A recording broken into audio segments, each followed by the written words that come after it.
Nag-simulation exercise ang PNP para sa kanilang 5-minute response policy. Para mas maging epektibo, target na gawing unified o iisa ang paggamit ng 911 calls sa buong bansa. Nasa frontline na balitang yan si Kari Cator. Nasa gitna ng simulation exercise ang mga pulis sa 911 emergency response sa PNP Command Center sa Camp Crame nang biglang may nagpasaklolo mula sa Panabo, Davao del Norte. Ilang saglit lang, kita sa live feed na natuntun na ng mga pulis ang lugar na tinukoy sa sumbong. Nagkahabulan hanggang sa mahuli ang isang lalaki. Live pinapanood natin, aresto sa Panabo, Davao del Norte. Mukhang nakakuha ng drugs at ng 2 baril ang ating mga pulis. Ganyan kabilis ang responding gusto ng pulisya. Nag-demo rin si PNP Chief General Nicolas Torre ng 5-minute response kay Interior Secretary John Vic Remulla kasama ang News 5. Ang standard namin dyan, 3. Dapat masagot yan. O, 1 lang.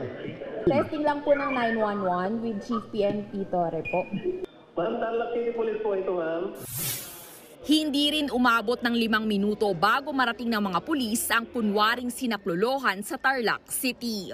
Ayon sa DILG, magkakaroon na sila ng bagong sistema sa Agosto para mapadali ang pagsunod sa 5-minute response.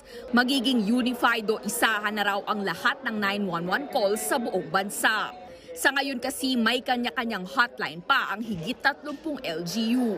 Nakakuha na raw ang PNP ng technology provider para sa gagawing integration sa halagang 1.4 billion pesos.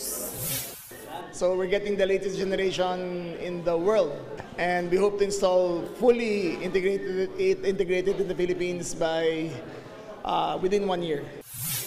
Magiging language sensitive na rin daw ang 911. So kung tatawag ka galing Pampanga, Kapampangan ang sasagot sa'yo. Kung tatawag ka galing Ilocos, Ilocano ang sasagot. Kung galing Cebu, Bisaya ang sasagot sa'yo. So naka-geofence na tatawag na yan. May babala naman si Remulla sa mga prank caller. May geolocator kasi lahat ng tatawag eh. So kung tumawag ka at prank call ka, within 5 minutes mahuhuli ka rin. Nagbabalita mula sa Frontline, Kari Cator, News 5.